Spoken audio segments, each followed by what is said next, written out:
जब जब होए धर्म की हानि बाढ़ई असुर अधर्माभिमानी तब तब धरि प्रभु विविध शरीरा हरई कृपा निधि सज्जन पीरा। नमस्कार, आप सभी का मेरे YouTube चैनल पर स्वागत है। मैं कृष्ण कथा सुनाने वाला हूँ। कृष्ण कथा में बहुत सुंदर बात कही गई है। कृष्ण कथा में ऐसी बातें भी आई हैं जो आपके जीवन में परिवर्तन करने वाली हैं। कि कृष्ण पक्ष अष्टमी तिथि बुधवार रोहिणी नक्षत्र और रात को ठीक 12 बजे योग माया ने ब्रह्मा से कहा। योग माया बोली, पूरे ब्रजमंडल की कमान मेरे हाथ में दीजिए। योग माया ने ब्रज की कमान अपने हाथ में ले ली। कृष्ण पक्ष की अष्टमी तिथि को प्रभु ने सोचा कि माता यशोदा सौभाग्यवती इसलिए है कि मैं उनका दुग्धपान करूँगा। देव की पुण्यात्मा इसलिए है कि उनकी गर्भ से मैं जन्म लूँगा। लेकिन माँ रोहिणी को क्या मिला? उसने कितना त्याग किया, इसलिए हम जन्म लेंगे। उस समय का जो नक्षत्र है वो रोहिणी नक्षत्र होगा। अष्टमी तिथि की रात्रि को ठीक 12 बजे माता देवकी के कारागृह, आज मंदिर बन गया है, कारागृह में प्रकाश हो रहा है। पूरे ब्रजमंडल में सन्नाटा छा गया। सब लोग गहरी नींद में सो रहे हैं और मेरे गोपाल का प्राकट्य हुआ है। बोले बाल कृष्ण भगवान की जय। कमल नयन चतुर्भुज नारायण भगवान बालक का रूप लेकर वसुदेव देवकी के समक्ष प्रकट हुए। तो भगवान ने अपने हाथों में शंख चक्र गदा और पद्म धारण किए हुए हैं। सब अपनी आंखें बंद करके इस झांकी का दर्शन कर रहे हैं।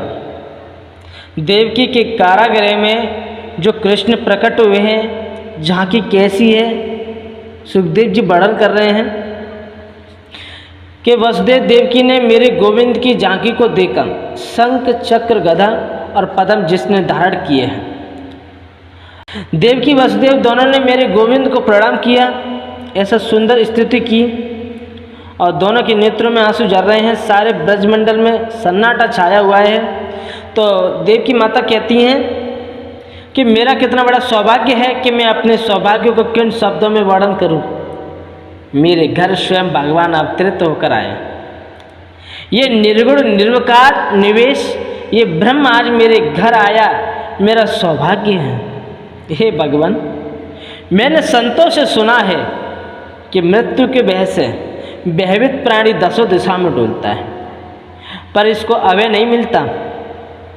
इसको अभय कौन दे? आपके चरणों का आश्रय ले ले तो मौत पर विजय प्राप्त कर सकता है। लेकिन प्रश्न यह है कि आप इस रूप में क्यों पाए?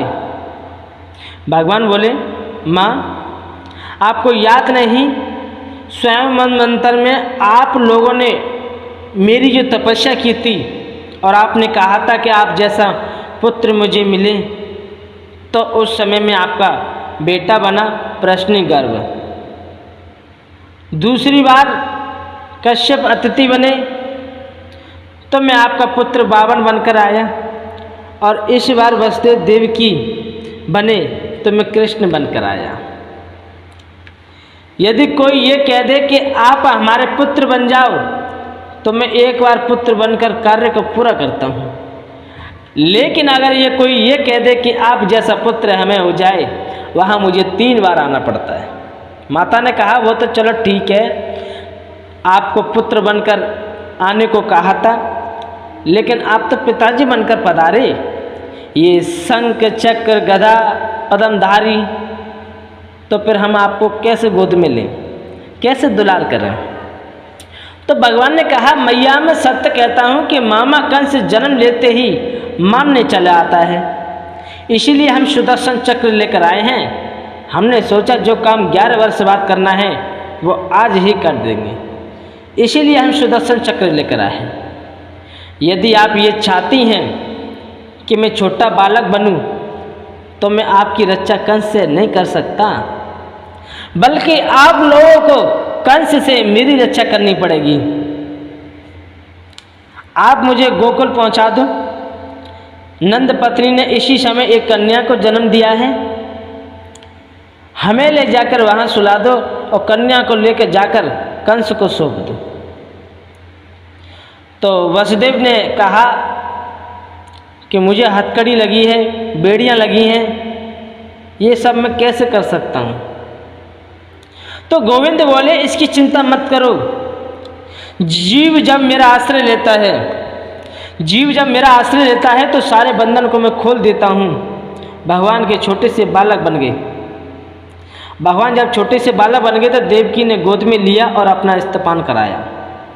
और जैसे ही वसुदेव ने कृष्ण को गोद में लेने का प्रयास किया सज्जनों, सो उनकी हथकड़ियाँ खुल गई। और हथकड़ियाँ खुल गई तो डलिया में सजाकर कृष्ण को उसमें लिटाकर और जैसे ही चलने को उदित हुए, पैर की बेड़ियाँ भी खुल गई। मतलब क्या है, जीव जब कर्म करने का प्रयास करता है तो परमात्मा सहायता करते हैं उसकी। वसुदेव देव की हथकड़ियाँ पहले नहीं खुली, जब कृष्ण को लेने का प्रयास किया, चलने का प्रयास किया तो खुली। इसका मतलब क्या है, आपने क्या समझा? हम प्रयास करेंगे तो सहायता परमात्मा करेगा। यही मैं आपको समझाना चाहता हूँ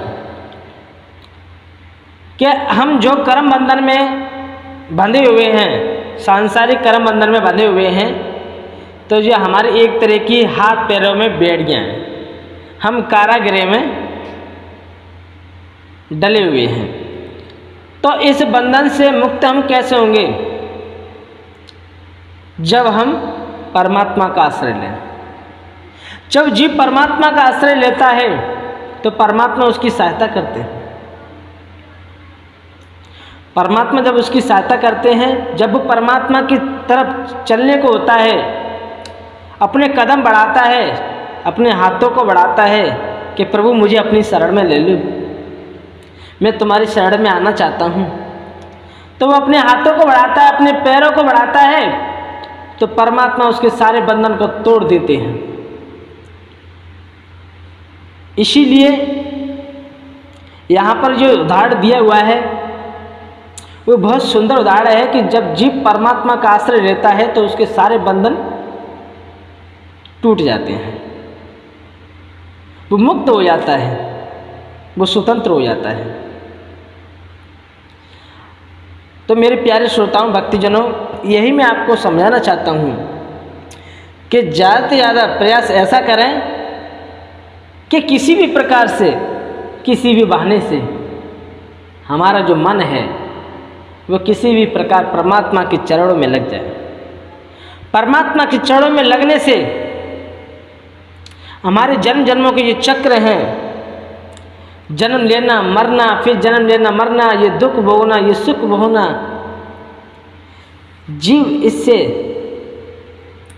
दुख से बाहर नहीं आता। जब तक ये इस दुख से बाहर नहीं निकलेगा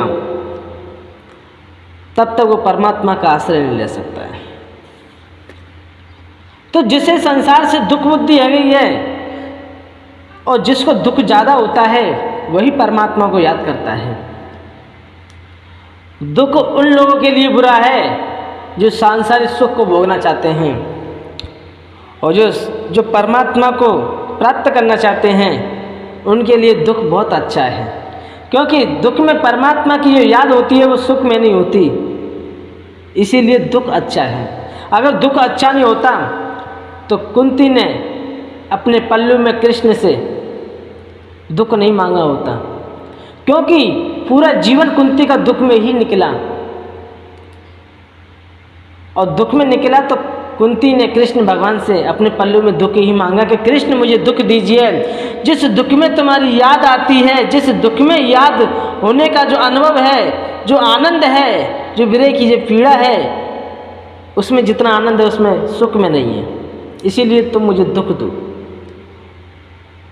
वो सुख मेरे किस काम का जिसमें तुम्हारी याद ना हो, और जिस दुख में तुम्हारे नाम का स्मरण होता रहे वो मेरे लिए सबसे बड़ा सुख है।